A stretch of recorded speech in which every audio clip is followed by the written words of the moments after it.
Hello everyone. तो आज आप सभी के लिए आ गए हैं एलएलबी फर्स्ट सेमेस्टर का आपका जूरिस्प्रूडेंस का यूनिट 4, जिसमें हम आज देखेंगे एडमिनिस्ट्रेशन ऑफ जस्टिस, जिसका हम जानेंगे concept, origin and importance of administration of justice, early charters and early administration of justice in Calcutta, Madras, Mumbai, and civil and criminal justice, concept of social justice. तो आइए एक एक करके इसको समझते हैं। सबसे पहले हम देख लेते हैं कॉन्सेप्ट कि सोशल जस्टिस का किस तरह का कॉन्सेप्ट है।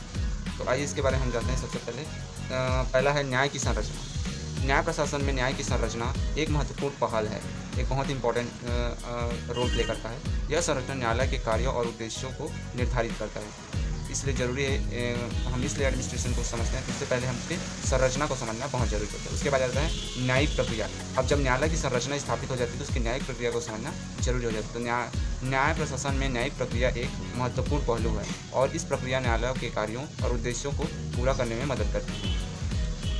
उसके बाद हम देखते हैं अगला है न्यायिक निर्णय। जब न्याय प्रक्रिया शुरू होती है तो निर्णय भी होना बहुत इंपॉर्टेंस होता है। सो इसमें होता है न्याय प्रशासन के कार्यों और उद्देश्यों को पूरा करने में मदद करता है। उसके बाद आता है अगला न्यायिक प्रशासन के अन्य पहलू। इसके अलावा भी अन्य पहलू हैं जो न्याय प्रशासन करती है। तो इसका है न्याय प्रशासन में न्यायिक प्रशासन के अन्य पहलू, जैसे कि न्यायालयों की प्रशासनिक संरचना, कि उसकी प्रशासनिक संरचना कैसी होती है। ओके। उसके बाद देते हैं न्यायिक कर्मचारियों की नियुक्ति, कि उसको कौन नियुक्त करता है, कैसे नियुक्त होता है और उसके क्या प्रोसेस है।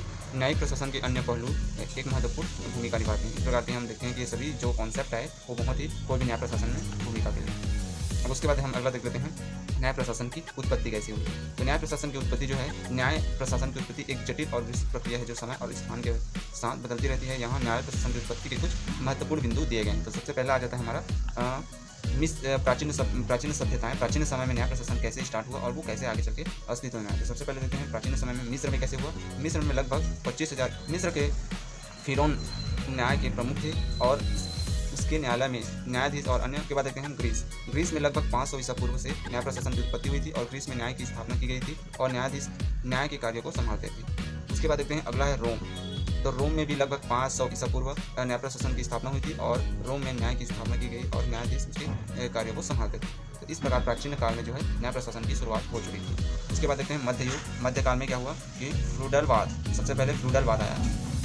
तो फ्यूडलवाद में जो है इस युग में जो है मध्यकाल में फ्यूडलवाद की प्रणाली के तहत न्याय प्रशासन की उत्पत्ति हुई थी। इस प्रणाली में राजा और उसके वेसल्स, मतलब उसके सलाहकार जो थे, वो न्याय के कार्यों को संभालते थे। इसमें क्या है, जब राज्य विकसित हो चुका था, क्योंकि मध्यकाल राज्यों का निर्माण हो रहा था, तो उस समय राजा जो होते थे वो अपनी सलाहकार द्वारा जो है वहाँ के न्याय प्रशासन को देखते थे। उसके बाद कैनन लॉ आया। कैनन लॉ में मध्यकाल में क्या हुआ, मध्य युग में कैनन लॉ की उत्पत्ति हुई थी, जो कैथोलिक चर्च के न्यायालयों के लिए एक न्याय प्रणाली थी। उस समय के कैथोलिक चर्च में ये न्याय का प्रशासन के लिए काम में आता था। उसके बाद हम देखते हैं आधुनिक काल। आधुनिक युग में हम देखते हैं कि न्याय प्रशासन की शुरुआत से आधुनिक न्यायालय की स्थापना हो चुकी थी काल के समय, जो न्याय के कार्यों को संभालते थे। उसके बाद न्यायिक स्वतंत्रता। आधुनिक युग में न्यायिक स्वतंत्रता की अवधारणा का विकास हुआ और जो न्यायालयों को न्याय के कार्यों को स्वतंत्र रूप से संभालने की अनुमति देती थी। तो इस प्रकार आधुनिक युग में पूर्ण रूप से विकसित हो चुका था। उसके बाद भारत में न्याय प्रशासन की उत्पत्ति। तो भारत में कैसे न्याय प्रशासन की उत्पत्ति हुई और क्या क्या परिस्थितियाँ आते गई और न्याय प्रशासन बढ़ते गए, इस पर तो चलिए देखते हैं।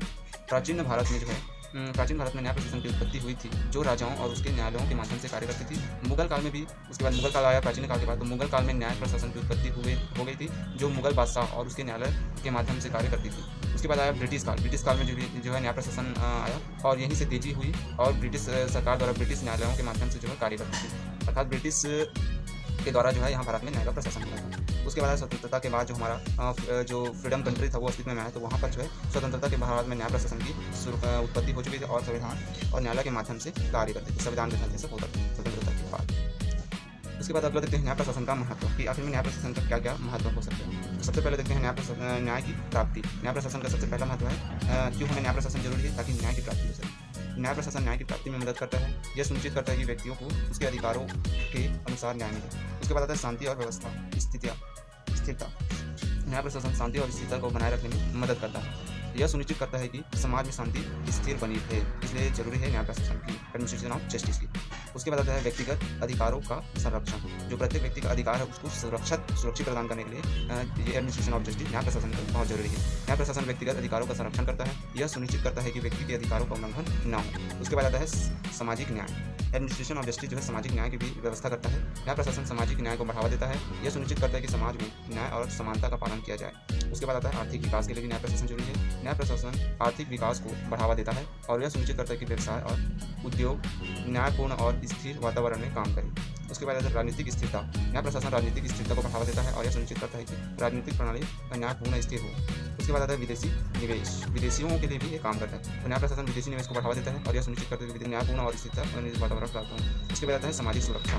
न्याय प्रशासन सामाजिक सुरक्षा को बढ़ावा देता है और यह सुनिश्चित करता है कि समाज में सुरक्षा और शांति बनी रहे। इस प्रकार न्याय प्रशासन बहुत महत्वपूर्ण भूमिका निभाता है। उसके बाद आ जाता है हमारा नेक्स्ट कॉन्सेप्ट है एडमिनिस्ट्रेशन ऑफ जस्टिस का।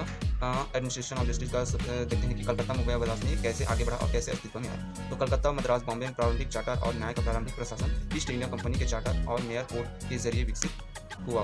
1726 में चार्टर के तहत इन तीनों शहरों में मेयर कोड की स्थापना की गई और 1793 के चार्टर एक्ट ने इन शहरों के शासन और व्यवस्था के लिए प्रावधान किया था। तो आइए हम इसको और डिटेल में समझते हैं। तो हम सबसे पहले देख लेते हैं कि चार्टर एक्ट चार्टर न्याय प्रणाली के जुड़ी कुछ खास बातें। तो सबसे पहले 1726 के चार्टर के तहत मेयर को क्राउन से अधिकार मिले थे। इंग्लैंड के क्राउन द्वारा जो है मेयर कोर्ट की स्थापना सबसे पहले जो है मुंबई मद्रास और बॉम्बे में जो है पहली बार 1726 में जो है इस्टेब्लिश हुआ था, स्थापित किया गया। उसके बाद जो है इस चार्टर के तहत न्यायपालिका को कार्यपालिका से अलग करने की कोशिश की गई थी। इस चार्टर के तहत प्रत्येक प्रेसिडेंसी में स्थानीय विधायिका का प्रावधान किया गया।